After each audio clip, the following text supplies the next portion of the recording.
કે બાપા આપણે પર્વ ઉજવે એટલે એક દિવસનો જલો, એ જલામાં 5-25 હજાર લોકો આવે, ખાઈ પીએ અને ઘેર જાય. મને કે મારી ઈચ્છા છે કે આ વખતે આપણે કંઈક જુદી રીતે ઉજવીએ.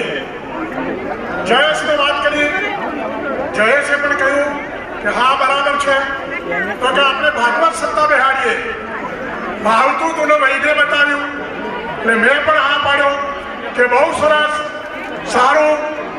અને સમય એવો હોવાનો કે કમૂરતા હોય, કોઈના લગ્ન ના હોય, જેના કારણે બધા કોઈ બહાનું કાઢ્યા વગર જેને આવવું હોય એ અવશ્ય આવી શકે.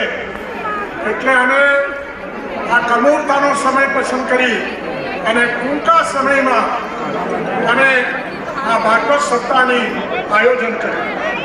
અમારા નસીબ કે અમને ખૂબ વિદ્વાન અને ખૂબ સારા વક્તા આચાર્ય રવિશ્રી રણછોડભાઈ આચાર્ય અમને મળ્યા.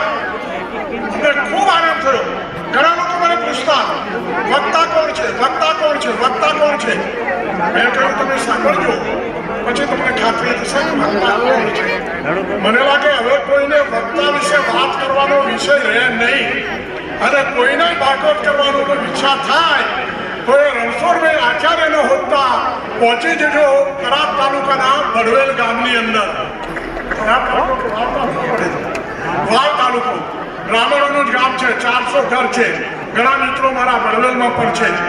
ભાઈઓ બહેનો, આ અમે આયોજન તો કર્યું, પણ જો આટલા બધા ભાવથી તમે અહીંયા ના આવ્યા હોત તો અમારો આ પ્રસંગ એ દીપી ઉઠત ન.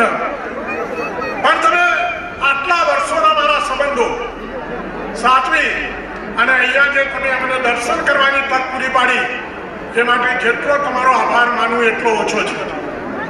આમ તો જલામાં